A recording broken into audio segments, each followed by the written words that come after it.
Hi hello ಎಲ್ರಿಗೂ ನಮಸ್ಕಾರ. ನಾನು ಅನುರಾಧಾ ಭಟ್. ಹಿಂದಿನ ವಿಡಿಯೋದಲ್ಲಿ ನಾವು ನಂಬರ್ ಸೀರೀಸ್ ಮೇಲೆ ಲಾಜಿಕಲ್ ರೀಸನಿಂಗಲ್ಲಿ ಬರುವಂಥ ನಂಬರ್ ಸೀರೀಸಿನ ಪ್ಯಾಟರ್ನ್ಸ್ಗಳನ್ನು ನೋಡ್ತಾ ಇದ್ವಿ. ಅದರ ಕಂಟಿನ್ಯೂಯೇಷನ್ ಭಾಗ ಇವತ್ತು ಮಾಡ್ತಾ ಇದ್ದೇವೆ. ನಾವು ಮೋಸ್ಟ್ ಕಾಮನ್ 5 ಪ್ಯಾಟರ್ನ್ಸ್ಗಳನ್ನು ನೋಡಿದ್ವಿ. ಈ ಕಾಂಪಿಟೇಟಿವ್ ಎಕ್ಸಾಮ್ಸಲ್ಲಿ ಲಾಜಿಕಲ್ ರೀಸನಿಂಗ್ ಪಾರ್ಟ್ನಲ್ಲಿ ಕೇಳಬಹುದಾದಂಥ ನಂಬರ್ ಸೀರೀಸ್ನ ಮೇಲೆ ಯಾವ ಪ್ಯಾಟರ್ನ್ಸ್ ಬರುತ್ತೆ ಅನ್ನೋದನ್ನು ನೋಡ್ತಾ ಇದ್ವಿ. ಇವತ್ತು ಇನ್ನೂ 5 ಪ್ಯಾಟರ್ನ್ಸ್ಗಳನ್ನು ನೋಡೋಣ. ನಾವು ಯಾವ್ದು ಕವರ್ ಮಾಡಿದ್ವಿ ಹಿಂದಿನ ಕ್ಲಾಸ್ನಲ್ಲಿ ಅಂದರೆ ಸಿಂಪಲ್ ಎಡಿಷನ್ ಕವರ್ ಮಾಡಿದ್ವಿ, ಸಬ್ಟ್ರಾಕ್ಷನ್ ಕವರ್ ಮಾಡಿದ್ವಿ, ಮಲ್ಟಿಪ್ಲಿಕೇಶನ್ ಸೀಕ್ವೆನ್ಸ್ ಹೇಗಿರುತ್ತೆ, ಡಿವಿಷನ್ ಇನ್ ಹೇಗಿರುತ್ತೆ, ಮತ್ತೆ ಮಿಕ್ಸ್ಡ್ ಆಪರೇಷನ್ಸ್ ಹೇಗಿರುತ್ತೆ ಅಂತ ನೋಡಿದ್ವಿ. ಈಗ ನೆಕ್ಸ್ಟ್ ಇನ್ಕ್ರೀಸಿಂಗ್ ಡಿಫ್ರೆನ್ಸ್. ಹಿಂದಿನ ಭಾಗದಲ್ಲಿ ಹೇಳಿದ ಹಾಗೆ ಯಾವುದೇ ಒಂದು ಸೀಕ್ವೆನ್ಸಿನ ಪ್ಯಾಟರ್ನ್ ಹೇಗೆ ಅವರು ಸೆಟ್ ಮಾಡಿದ್ದಾರೆ ಅಂತ ನೋಡಲಿಕ್ಕೆ ಒಂದು ಮತ್ತೆ ಈ ಫಸ್ಟ್ ನಂಬರ್ ಮತ್ತೆ ಸೆಕೆಂಡ್ ನಂಬರ್ ಅಥವಾ ಈ ಎರಡು ನಂಬರ್ಸ್ಗಳ ಮಧ್ಯದಲ್ಲಿ ಡಿಫ್ರೆನ್ಸ್ ಫೈಂಡ್ ಔಟ್ ಮಾಡ್ತಾ ಇದ್ದಾಗೆ ನಮಗೆ ಪ್ಯಾಟರ್ನ್ಸ್ಗಳು ಅಂದಾಜಾಗಲಿಕ್ಕೆ ಶುರು ಆಗುತ್ತೆ. ಇಲ್ಲಿ ನೋಡೋಣ ಹೇಗೆ ಇವರು ಪ್ಯಾಟರ್ನ್ ಅನ್ನು ಕೊಟ್ಟಿದ್ದಾರೆ ಅಂತ. 2 ಮತ್ತೆ 5 ಮಧ್ಯದಲ್ಲಿ ಎಷ್ಟು ಡಿಫ್ರೆನ್ಸ್ ಇದೆ? 3. 5 ಮತ್ತೆ 9 ಮಧ್ಯದಲ್ಲಿ ಎಷ್ಟು ಡಿಫ್ರೆನ್ಸ್ ಇದೆ? 4. 9 ಮತ್ತೆ 14 ಮಧ್ಯದಲ್ಲಿ 5. ನಮಗೆ ಈ 3 ನಂಬರ್ಸ್ ನೋಡೋ ತನಕನೇ ಗೊತ್ತಾಗ್ತಾ ಇದೆ ಅವರು ಒಂದೊಂದೇ ನಂಬರನ್ನು ಆ್ಯಡ್ ಮಾಡಿ ನೆಕ್ಸ್ಟ್ ನಂಬರನ್ನು ಬರೀತಾ ಇದ್ದಾರೆ ಅಂತ. ಹಾಗೆ 14 + 6 ಮಾಡಿದರೆ 20 ಸಿಗತ್ತೆ. ಸೊ ನಮಗೆ ನೆಕ್ಸ್ಟ್ ನಂಬರ್ ಬರಬೇಕಂದ್ರೆ ಏನು ಮಾಡಬೇಕು? 20ಗೆ +7 ಸೇರಿಸಿದ್ರೆ ನಮಗೆ ನೆಕ್ಸ್ಟ್ ನಂಬರ್ ಸಿಗತ್ತೆ. ಹಾಗಾಗಿ ಇಲ್ಲಿ ಆನ್ಸರ್ ಏನಾಗಿರುತ್ತೆ? 27 ಆಗಿರುತ್ತೆ. ನೆಕ್ಸ್ಟ್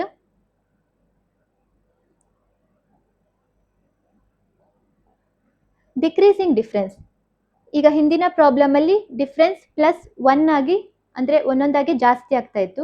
ಡಿಕ್ರೀಸಿಂಗ್ ಡಿಫ್ರೆನ್ಸ್ ಪ್ಯಾಟರ್ನಲ್ಲಿ ಹೇಗೆ ಇರುತ್ತೆ ಅಂದರೆ 50 ಮತ್ತು 45 ಈ ಸೀಕ್ವೆನ್ಸಲ್ಲಿ ಡಿಫ್ರೆನ್ಸ್ ನೋಡೋಣ. 50 ಮತ್ತು 45 ಮಧ್ಯದಲ್ಲಿ ಎಷ್ಟು ಡಿಫ್ರೆನ್ಸ್ ಇದೆ? 5 ಇದೆ, ಆದರೆ ಮೈನಸ್ ಸೈನ್ ಇದೆ. ಯಾಕೆಂದರೆ 50ಕ್ಕಿಂತ 45 -5 50 -5 ಮಾಡಿದರೆ ನಮಗೆ 45 ಸಿಗತ್ತೆ. ಹಾಗೆ 45 ಮತ್ತು 39 ಮಧ್ಯದಲ್ಲಿ ಎಷ್ಟು ಡಿಫ್ರೆನ್ಸ್ ಇದೆ? -6. 39 ಮತ್ತು 32 ಮಧ್ಯದಲ್ಲಿ -7. 39 - 7 ಮಾಡಿದರೆ ನಮಗೆ 32 ಸಿಗುತ್ತೆ. ಹಾಗೆ 24 ಸಿಗಲಿಕ್ಕೆ 32 ಇಂದ -8 ಮಾಡಿದರೆ ನಮಗೆ 24 ಸಿಗತ್ತೆ. ಹಾಗಾದರೆ ನೆಕ್ಸ್ಟ್ ನಂಬರ್ ಸಿಗಲಿಕ್ಕೆ ನಾವೇನು ಮಾಡಬೇಕಾಗತ್ತೆ? 24 ಇಂದ ಎಷ್ಟು ಮೈನಸ್ ಮಾಡಬೇಕಾಗತ್ತೆ? ಈ ಪ್ಯಾಟರ್ನ್ ನೋಡ್ತಾ ಇದ್ದಾಗ ನಮಗೆ ಏನು ತಿಳಿಯುತ್ತೆ? -6 -5 6 7 8 -9 ಮಾಡಿದಾಗ ನಮಗೆ ನೆಕ್ಸ್ಟ್ ನಂಬರ್ ಸಿಗಬೇಕು. ಹಾಗಾಗಿ 24 -9 ಮಾಡಿದರೆ ಯಾವ ನಂಬರ್ ಸಿಗತ್ತೆ? 14 - 9 5 1. ಹಾಗಾಗಿ ಇಲ್ಲಿ ನಂಬರ್ ಯಾವುದಾಗಿರುತ್ತೆ? 15 ಆಗಿರುತ್ತೆ. ಇಲ್ಲಿ ಡಿಕ್ರೀಸಿಂಗ್ ಡಿಫ್ರೆನ್ಸ್ ಅಂತ ಯಾಕೆ ಹೇಳ್ತಿದ್ದಾರೆ? ಇಲ್ಲಿ ನಂಬರ್ಸ್ ಇನ್ಕ್ರೀಸ್ ಆಗ್ತಾ ಇರ್ಬೋದು, ಆದರೆ ನಾವು ನಮ್ಮ ಹೈಸ್ಕೂಲ್ ಅಥವಾ ಪ್ರೈಮರಿ ಸ್ಕೂಲಲ್ಲಿ ಕಲಿತ ಹಾಗೆ ನೆಗೆಟಿವ್ ಸೈನ್ ಅದರ ಮುಂದೆ ಇರಬೇಕಾದ್ರೆ ನಂಬರಿನ ವ್ಯಾಲ್ಯೂ ಕಡಿಮೆ ಆಗ್ತಾ ಹೋಗುತ್ತೆ. ಹಾಗಾಗಿ -5 -9ಗಿಂತ ವ್ಯಾಲ್ಯೂನಲ್ಲಿ ಗ್ರೇಟ್ ಇರುತ್ತೆ, ಜಾಸ್ತಿ ಇರುತ್ತೆ. ಹಾಗಾಗಿ ಇದು ಡಿಕ್ರೀಸಿಂಗ್ ಡಿಫ್ರೆನ್ಸ್ ಅಂತ ಇದಕ್ಕೆ ಹೆಸರು ಕೊಡಲಾಗಿದೆ. Next squares. ನಮಗೆ ಹೈಸ್ಕೂಲ್ನಲ್ಲಿ ಸ್ಕ್ವೇರ್ ನಂಬರ್ಸ್, ಕ್ಯೂಬ್ ನಂಬರ್ಸನ್ನು ಕಲೀಲಿಕ್ಕೆ ಹೇಳ್ತಿದ್ರು, ಅದನ್ನು ಬಾಹಟ್ ಮಾಡಿಸ್ತಿದ್ರು.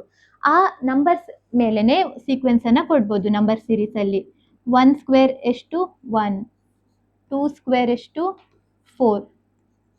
3 square 9. 4 square 16. 5 square 25.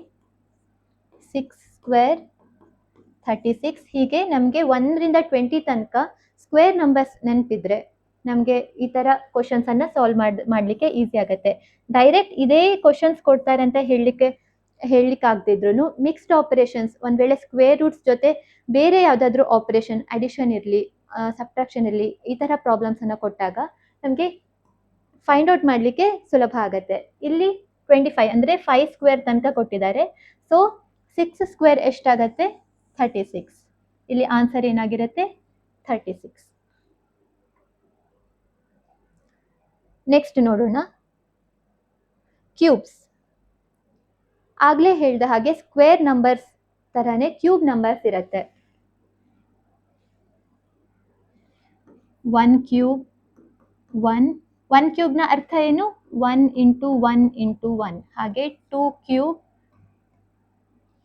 2 into 2 into 2 ಮಾಡಿದಾಗ ಎಷ್ಟು ನಂಬರ್ ಸಿಗುತ್ತೆ? 2 2 ಸ 4, 4 2 ಸ 8. ಹಾಗೆ 3 ಕ್ಯೂಬ್, 3 3 ಸ 9, 9 3 ಸ 27. ಹಾಗೆ 4 ಕ್ಯೂಬ್, 4 4 ಸ 16, 16 4 ಸ 64. ಹಾಗೆ 5 ಕ್ಯೂಬ್ ಎಷ್ಟು? 5 5 ಸ 25, 25 5 ಸ 125. ಇದರಲ್ಲಿ ಎಷ್ಟು ತನಕ ಕೊಟ್ಟಿದ್ದಾರೆ? 64 ಅಂದರೆ 4 ಕ್ಯೂಬ್ ತನಕ ಕೊಟ್ಟಿದ್ದಾರೆ. ಹಾಗಾಗಿ ನೆಕ್ಸ್ಟ್ ನಂಬರ್ ಯಾವ್ದಾಗಿರುತ್ತೆ? 125 ಆಗಿರುತ್ತೆ.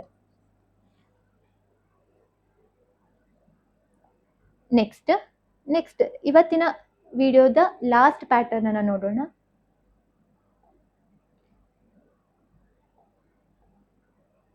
Prime numbers. ನಮಗೆ natural numbers, whole numbers, prime numbers, integers ಈ ಥರ ಬೇರೆ ಬೇರೆ ತರಹದ ನಂಬರ್ಸ್ಗಳನ್ನು ಹೇಳ್ಕೊಡ್ಲಾಗ್ತಿತ್ತು ಸ್ಕೂಲ್ನಲ್ಲಿ ಇರಬೇಕಾದ್ರೆ. ಅದರಲ್ಲಿ ಒನ್ ಆಫ್ ದ ಯಾವುದು ಪ್ರೈಮ್ ನಂಬರ್ ಅಂತ. ಅಂದರೆ ಪ್ರೈಮ್ ನಂಬರ್ ಅಂದರೆ ಏನು? ಯಾವ ನಂಬರ್ ಆ ನಂಬರಿಂದ ಅಥವಾ ಒನ್ನಿಂದ ಇದೆರಡೇ ಫ್ಯಾಕ್ಟರ್ಸ್ ಇರುತ್ತೋ ಅದಕ್ಕೆ ಪ್ರೈಮ್ ನಂಬರ್ ಅಂತ ಕರಿತೇವೆ. ಉದಾಹರಣೆಗೆ 1 ಇರ್ಬೋದು ಅಥವಾ 2 ಇರ್ಬೋದು. 1 ಪ್ರೈಮ್ ನಂಬರ್ ಅಲ್ಲ, ಸಾರಿ, 1 ಅನ್ನ ಪ್ರೈಮ್ ನಂಬರ್ ಅಂತ ಕರೆಯೋದಿಲ್ಲ, ಯಾಕೆಂದ್ರೆ ಅದಕ್ಕೆ ಬರೀ ಒಂದೇ ಫ್ಯಾಕ್ಟರ್ ಇರೋದ್ರಿಂದ. 2ಗಾದ್ರೆ ನಾವು 2 ಅನ್ನ 2 ಇಂದ ಡಿವೈಡ್ ಮಾಡ್ಬೋದು ಅಥವಾ 1 ಇಂದ ಕೂಡ ಡಿವೈಡ್ ಮಾಡ್ಬೋದು. ಇದೆರಡು ಬಿಟ್ಟು ಬೇರೆ ಯಾವ ನಂಬರಿಂದ ಡಿವೈಡ್ ಮಾಡ್ಲಿಕ್ಕೆ ಆಗೋದಿಲ್ಲ. ಹಾಗಾಗಿ 2 ಅನ್ನ ಪ್ರೈಮ್ ನಂಬರ್ ಅಂತ ಕರಿತೇವೆ. ಹಾಗೆ ಯಾವ ನಂಬರ್ಸ್ಗಳನ್ನ ಪ್ರೈಮ್ ಅಂತ ಕರಿಬೋದು? 3ಗೂ ಯಾವುದು ಫ್ಯಾಕ್ಟರ್ಸ್? 1 ಇಂದ ಡಿವೈಡ್ ಮಾಡ್ಬೋದು, 3 ಇಂದ ಮಾಡ್ಬೋದು. 4 ಪ್ರೈಮ್ ನಂಬರ್ ಆಗತ್ತಾ? 4 ಈಸ್ ಡಿವಿಸಿಬಲ್ ಬೈ 2. ಮತ್ತೆ 4 ಇಂದ ಮಲ್ಟಿಪ್ಲೈ ಆಗತ್ತೆ, ಮತ್ತೆ 4 ಇಂದ ಡಿವೈಡ್ ಆಗತ್ತೆ, 1 ಇಂದ ಡಿವೈಡ್ ಆಗತ್ತೆ. ಹಾಗಾಗಿ 4 ಪ್ರೈಮ್ ನಂಬರ್ ಆಗೋದಿಲ್ಲ. ಯಾಕೆಂದ್ರೆ ಪ್ರೈಮ್ ನಂಬರ್ ಆಗ್ಲಿಕ್ಕೆ ಏನಾಗಿರ್ಬೇಕು? ಓನ್ಲಿ 1 ಮತ್ತೆ ಬೈ ಇಟ್ ಸೆಲ್ಫ್. ಸಾರಿ, 4 ಅಲ್ಲ, ಪ್ರೈಮ್ ನಂಬರ್ ಯಾವುದು? 3. ಇಲ್ಲಿ 3 ಆದ್ರೆ 3. 4 ಆಗೋದಿಲ್ಲ, 5. 1 ಮತ್ತೆ 5. 5 ಅನ್ನ ಬೇರೆ ಯಾವ ನಂಬರಿಂದನೂ ನಾವು ಡಿವೈಡ್ ಮಾಡ್ಲಿಕ್ಕೆ ಆಗೋದಿಲ್ಲ, 1 ಮತ್ತೆ 5 ಬಿಟ್ಟು. ಇದೆಲ್ಲ ಪ್ರೈಮ್ ನಂಬರ್ಸ್ ಆಗಿರುತ್ತೆ. ಇಲ್ಲಿ ಏನ್ ಕೊಟ್ಟಿದ್ದಾರೆ? 2 3 5 7 ಕೂಡ ಪ್ರೈಮ್ ನಂಬರ್, 11 ಕೂಡ ಪ್ರೈಮ್ ನಂಬರ್, 12 ಪ್ರೈಮ್ ನಂಬರ್ ಆಗತ್ತಾ? 12ಗೆ ಯಾವ್ಯಾವ್ದು ಫ್ಯಾಕ್ಟರ್ಸ್ ಇದೆ? 2 ಇಂದ ಡಿವೈಡ್ ಮಾಡ್ಬೋದು, 2 6 12. 3 ಇಂದ ಮಾಡ್ಬೋದು, 3 4 12. ಸಾರಿ, 4 ಇಂದ ಮಾಡ್ಬೋದು, 4 3 12. ಹಾಗಾಗಿ ಇದಕ್ಕೆ ಬೇರೆ ಬೇರೆ ಫ್ಯಾಕ್ಟರ್ಸ್ ಇರೋದ್ರಿಂದ 12 ಪ್ರೈಮ್ ನಂಬರ್ ಆಗೋದಿಲ್ಲ, 13 ಪ್ರೈಮ್ ನಂಬರ್ ಹೌದು. ಹಾಗಾಗಿ ನೆಕ್ಸ್ಟ್ ನಂಬರ್ ಯಾವ್ದು ಬರುತ್ತೆ? 13 ಇದ್ರಲ್ಲಿ ಪ್ರೈಮ್ ನಂಬರ್ ಆಗಿರುತ್ತೆ, ಸೀಕ್ವೆನ್ಸ್ ಅಲ್ಲಿ ಆನ್ಸರ್ ಆಗಿರುತ್ತೆ. ಸೊ ಇದಿಷ್ಟು ನಾವು ಇವತ್ತು ಕಲ್ತಿರುವಂಥ ಕಾಮನ್ ಪ್ಯಾಟರ್ನ್ಸ್ ಆಗಿತ್ತು. ನಿಮಗೆ ಇದು ಅರ್ಥ ಆಗಿದ್ರೆ ಲೈಕ್ ಮಾಡಿ, ಶೇರ್ ಮಾಡಿ, ಕಮೆಂಟ್ ಮಾಡಿ. ಮುಂದಿನ ಭಾಗದಲ್ಲಿ ಇನ್ನೂ ಪ್ಯಾಟರ್ನ್ಸ್ಗಳನ್ನು ನಾವು ನೋಡೋಣ. Thank you.